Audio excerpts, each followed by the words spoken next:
Welcome back to Block TV. It's time for Trader's Take. As Bitcoin is showing some new signs of liveliness, we want to turn to the people who know the market best. Joined as usual by Block TV analyst Joe Saz. Today with a guest speaking to us from Colorado is the technical analyst known online as Socrates because he's that cool. Hi guys, how are you?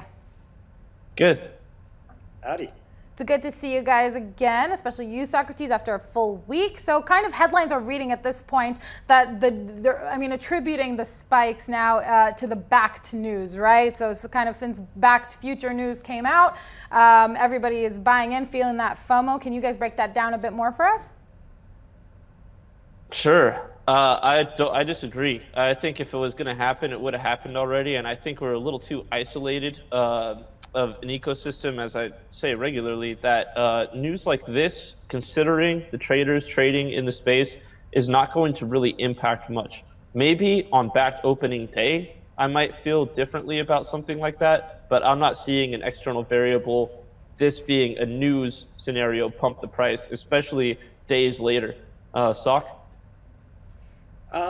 You know, I can't necessarily disagree or agree. I am seeing some things in the charts which kind of surprised me, which leads me to believe that there may be a fundamental explanation. So I very much will believe in the price action and what I'm seeing in the charts, regardless of how I feel about the news. And I am very much sick of hearing about the backed futures and the different sort of ETFs that everybody's working on, and every time that comes into the news, it never seems to come to fruition.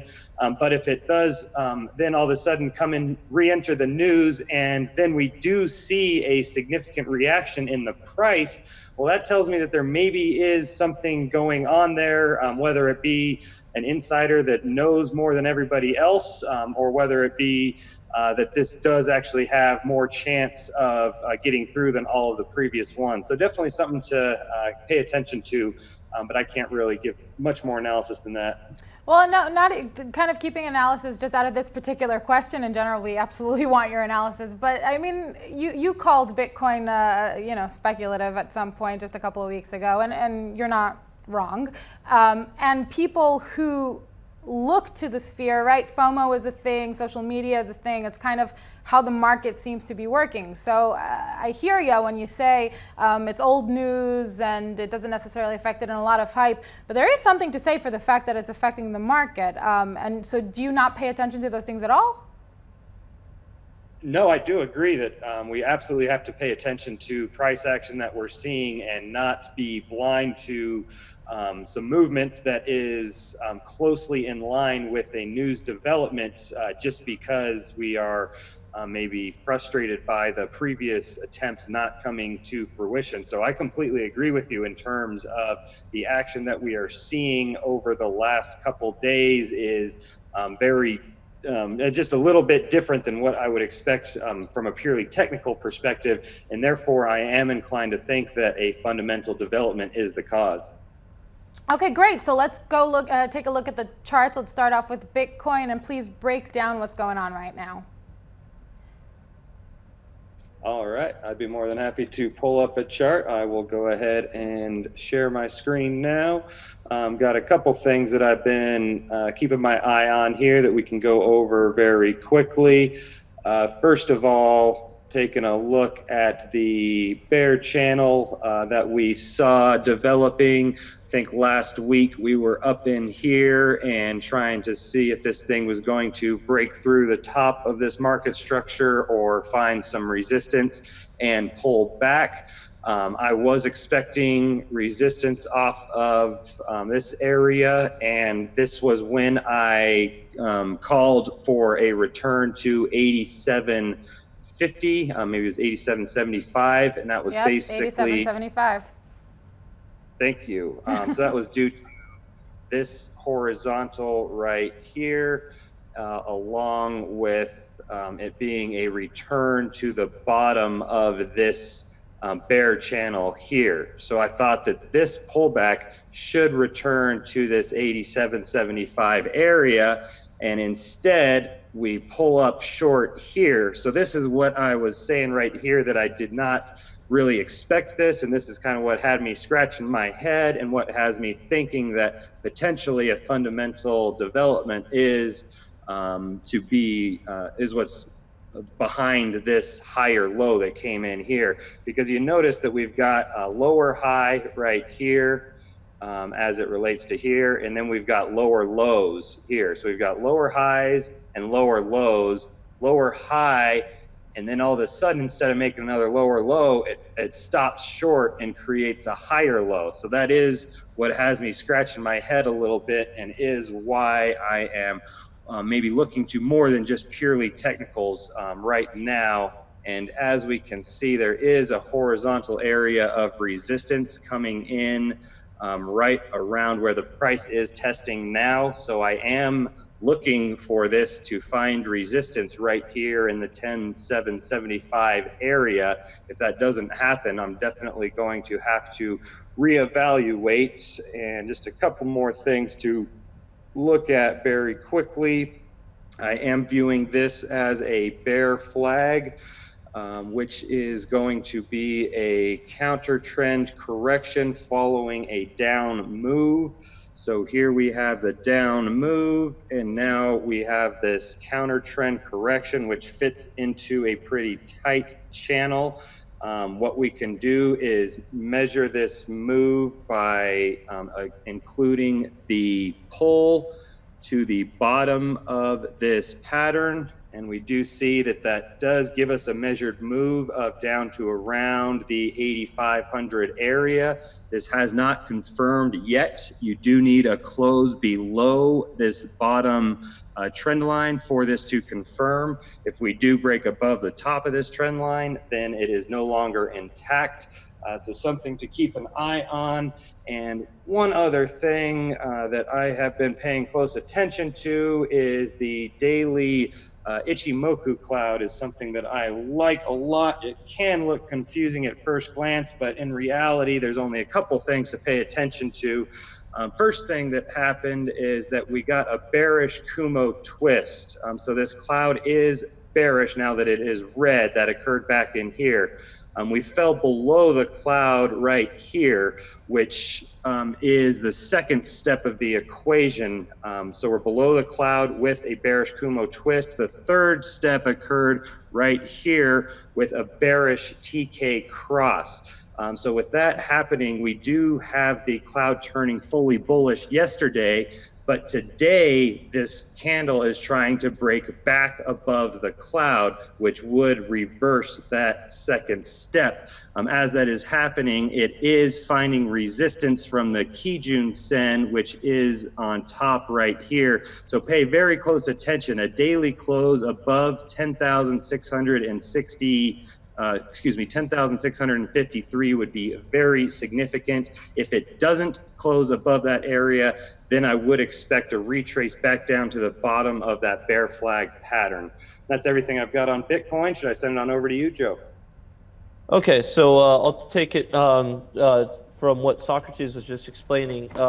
But I saw a little something different going on. I saw us building an ascending triangle, and I noticed this across a few time scales, and I don't typically like to bounce between time scales. I mean, obviously, we got to zoom in here. But you can see we were clearly creating higher local highs, creating a pretty solid area that was resistance. I was still curious to see how we'd respond, but we definitely broke through. And of course, this happened 3 a.m. So, you know, I was asleep when this happened, but here's our breakout. The target was 10.8. That was also the, that coincides with the 50 MA. And that's what's really interesting to me, is that Bitcoin's been fighting the 50 MA for so long. Whereas in numerous other cryptocurrencies, we've had, once we had a close below the 50 MA, we had a violent breakdown. So I think there's going to be some irrational behavior relative to Bitcoin. And when I say irrational, I just mean there's not going to be constant parity like there has been in the past. So what I'm saying is, if Bitcoin makes a move, it doesn't necessarily mean the wider space is going to make a move right now, because we've seen the funnel of money moving out of alts into Bitcoin as dominance hits the 70 mark and roundabouts. So I'm really curious. I think that we're fighting this 50 EMA a little more with a little more resilience than I would have expected, and it leads me to think that it's really taking a lot out of the bear in me. So that's pretty much wrapping up Bitcoin in my eyes. So kind of shifting gears, and then I'm sorry, everything with Bitcoin is sounding so pessimistic with you guys right now. So let's move on to another favorite topic of XRP, of course. In the headlines, Forbes especially, there's an amended lawsuit now with the SEC going on, pretty much calling XRP a scam. First of all, did you guys hear about this? Socrates, have you heard about this news? I haven't seen this news, no. Okay, so yeah, so that's the news kind of coming out, and then we were pondering yesterday with Joe if that had any effect on the price. I believe when we looked at it yesterday, Joe was very pessimistic on what's going on. So Joe, can you pick it up from kind of what is this news? How is it affecting things when it comes to XRP? What's kind of going on there? And then we'll move on to Socrates and his thoughts. Yeah, so first and most importantly, XRP is a scam. It's, you know, there's no way you can have a decentralized protocol and control of the distribution of the asset. You cannot have a central group in control of distribution of 55% of the wealth, and with the founders pre-mine of 20%, you know, pocketed, which also manipulates the market cap, in my opinion. But it's a complete scam in my eyes, and I have no doubt debating anyone about that fact. But you know, as far as the technicals are concerned here. So Socrates, what we had was a pretty long-standing channel, a couple breaks out above it. I didn't really see us lasting above this channel for too long, so we kept it alive. And we fell back in, tested the bottom end of the setup trend line sequential that dated back all the way as far as December 2018.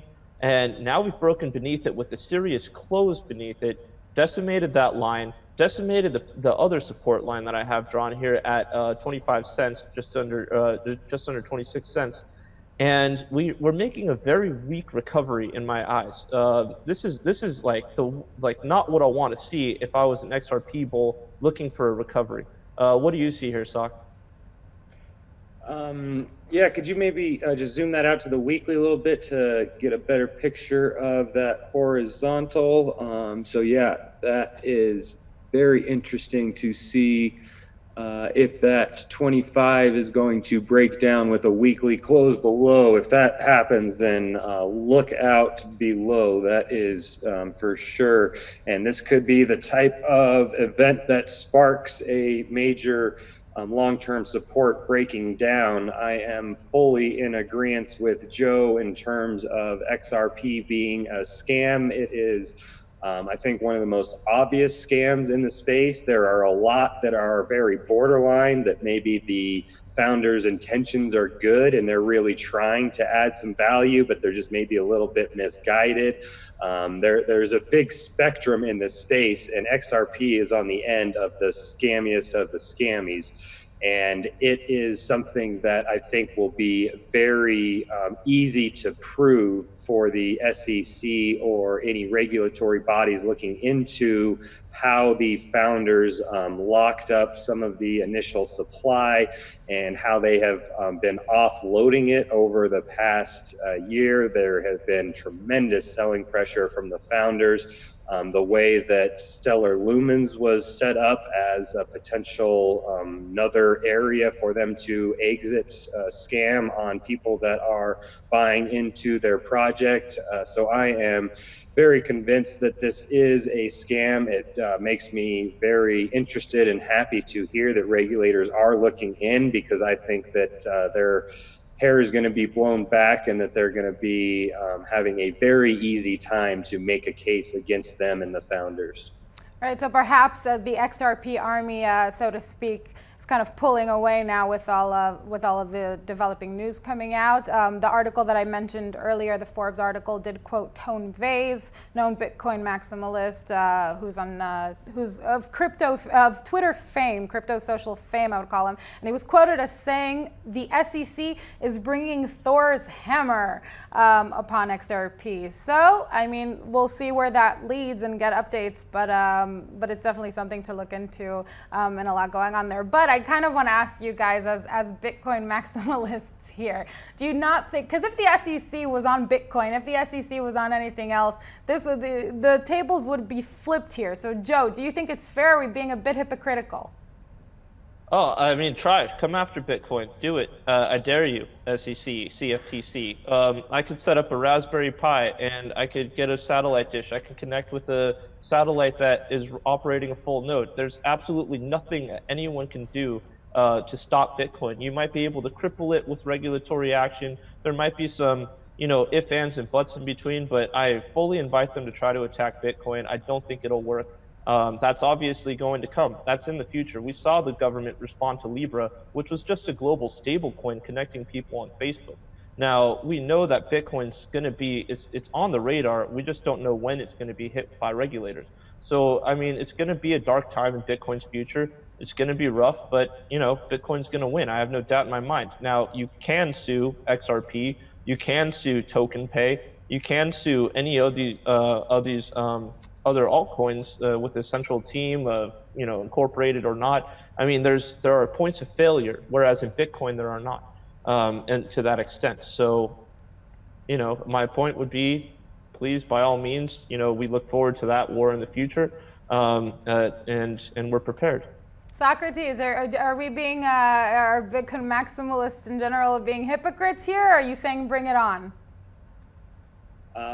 I mean, I am not thinking that we're being hypocrites at all in terms of wanting the regulatory bodies to go after XRP. It is something that I do think natural market forces would eventually take over without regulatory bodies dipping their toes into the waters. But it would potentially take a lot longer. And the bottom line is that's their job. That's what they need to do. That's what I pay my tax dollars for. So I am not feeling like a hypocrite when I am getting some sort of protection from the regulatory bodies in my country that are put here to protect people like myself and its other citizens who have no business investing in these type of scammy projects. And in terms of bringing it on, I very much am in agreement with Joe that Bitcoin would absolutely win that fight. At least that is what I believe. But I'm also not necessarily wanting them to bring it on in terms of it seems like they may be willing to go the other avenue of willing to look to support Bitcoin by putting in the regulatory the regulations that are needed to have the big institutions feel comfortable with buying and selling Bitcoin through an exchange like Fidelity, having that be regulated, and then also helping Bitcoin by wiping out the scammers that are trying to somehow compete. I think that is absolutely going to be best instead of having to go to war with the regulatory bodies. If we can team up and if they can understand really what is going on here and what is the real value that Bitcoin offers, then that could be the best for everybody involved. And kind of now shifting once again, I'd like to speak about our last coin here, Binance Coin. Earlier, I believe it was about 2 months ago, we saw Binance Coin kind of moving up in market cap and making its way up. Currently, just a few hours ago, it was announced the Venus project, or Venus Coin, kind of their version of a stable coin being pegged to all sorts of currencies, and that's kind of the information we have at this point. Over the last few hours, has that affected the price of Binance Coin? So what's going on with BNB, Joe? So we got the chart ready to go. BNB relative to BTC. So you said it's in the past few hours. Let's see if there's been anything. I'm not seeing any. Yeah, I guess there was a pump and a dump. If past few hours, yeah, we definitely had an upside move. We definitely had an immediate response to it. I do like to trade the 15-minute chart, so it's interesting to see a couple of these nines. I mean, what I'm seeing right off the bat is kind of inconsequential. It looks like a straight-up pump and dump, which is typical of altcoins. And that's not to say this is, malicious or anything like that. This is just typical of altcoins. But a quick look at BNB relative to BTC on the daily. it just kind of looks like normal activity. It's interesting that we were met with so much resistance at the 50 MA for the third time, ending in what's, we're early in the day, but we're sitting on a very bearish looking reversal candle here. Sock, what do you want to throw in? Nothing that I really see in on the technicals. Just kind of getting awfully fed up with the stable coins that are starting to appear at every different corner. I mean, that to me is the new main scam that people are using to raise funds. I mean, how many stable coins does Binance freaking need? They've already got their stable coins, so they're just going to keep adding them and coming up with some sort of new value proposition to market. Why can't these other countries use these other stable coins that are available if that's really what they want to do? What the reality is why don't they use Bitcoin? If any of these other countries wants to use a currency that is decentralized and not open to manipulation in terms of the supply, you pick Bitcoin. I understand that it's not stabilized, but there are some solutions there that don't involve Binance printing a new coin or making a new blockchain that allows new countries to make new coins. It's ridiculous to me, and it's completely unneeded, and it doesn't solve any real world problems, but it will raise a whole bunch of money for whoever it is that's generating these new stable coins, which is no different than the government printing new dollars. What is the difference here? It's just an electronic version of these dollars that they get to print more of whenever they want. It solves no problem, and it completely defeats the purpose of Bitcoin and why it's here. So I'm fed up with these stable coins that really detract from what this space is trying to do. That's actually an interesting point. Nobody's ever kind of talked about stablecoins being the new hype, but that's absolutely true. Seeing what we're seeing, it seems to be the new trend. Stablecoins are now trendy. Now, before we end off and say goodbye to you guys, I don't know if you recently saw this, the My Reveal, supposedly by Satoshi Nakamoto, that recently came out. Joe, are you familiar with what I'm talking about? Yeah, it's supposed to be yesterday, right? The 18th, I believe. Yeah, so have you read it? I didn't read everything. What's going on? So wait, before we get into it, kind of, Socrates, have you read it? I haven't. I need to get up to date. All right, so basically this is a 3-part kind of series that's coming out. One came out yesterday, one is coming out today, and one is coming out tomorrow. Supposedly, at the end of this, we will have the real identity, the true identity of Satoshi Nakamoto will be revealed. This all through a PR company called Ivy Macklemore and Associates that's doing the publishing, but in the voice supposedly of Satoshi Nakamoto, who details kind of how he came up with the name, he, she, they came up with the name, how Bitcoin happened. Supposedly Nakamoto's father is a Pakistani banker, and through the disillusionment of kind of money, and what went down. And now apparently Nakamoto is upset at how Bitcoin is being used and full of greed and all that good stuff. So either tomorrow we know who Satoshi is and we're going to party, or this was a PR stunt, and we'll find that out as well. But I do recommend that you guys check it out so you kind of have the general conversation. And does this kind of matter to you that somebody is coming out with news like this, Joe? No, and more importantly, I'm not going to believe anyone is Satoshi until Satoshi coins are moved. I think that's kind of the bare bones, test of who they are, he is, she is. I mean, there's a lot of evidence that Satoshi left behind to, implicate, to identify his goals, but I'm just not really concerned much. I mean, it's just not really something I worry about in either direction. Is it, for price, what does it mean? If Satoshi came out and wanted to nuke the price, definitely can do that. That's probably a 2-time nuke with 1 million coins, 850,000 coins. You could probably nuke the price to 0 a couple times or close to it, and maybe to double digits. But that's the only thing that I think about with Satoshi wallets. And yeah, I do, and it's funny that it brings up the greed and all that, because that was the one thing that I figured would cause a Satoshi to come out of hiding and nuke the price. Now this is also screaming baby CSW type stuff, so I mean this could just be nothing. Socrates, do you have any thoughts on the matter? Yeah, I think I have a pretty good idea of how that third article is going to end, and it would be some sort of fork that needs to happen to achieve his real vision based on whoever this new person is. I mean, there's basically zero doubt in my mind that this is not Satoshi. I haven't read any of it. I probably will because it is interesting. But just from the impression that I have of who Satoshi Nakamoto is, the last thing that he would do is go to a PR firm to help him pump up the release of him kind of revealing himself. Like, that's the last thing that he would do. The first thing that he would do is some sort of, is move his coins, do something that is indisputable, which verifies that, yeah, look, this is me and this is no hoax. Whereas somebody else who was really trying to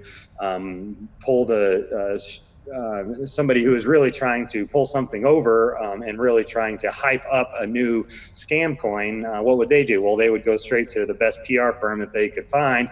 They would get as many people to believe that they're Satoshi as they could, and then they would say, oh yeah, by the way, here's my real vision 2.0, so let's do this fork and make me a whole bunch of money, and that'll be that. Apparently, but I'm liking the theory. So we're saying that this is going to end with a forked version of Bitcoin. We have till tomorrow to find out what happens with that, or potentially further past after the PR stunt is over and we know what the platform is that's being promoted here. I'd like to thank you guys very much, Joe, Saz, and Socrates, for breaking all that down for us. It was great to have you on. For all you folks out there, keep watching at blocktv.com for more cryptocurrency and blockchain related news.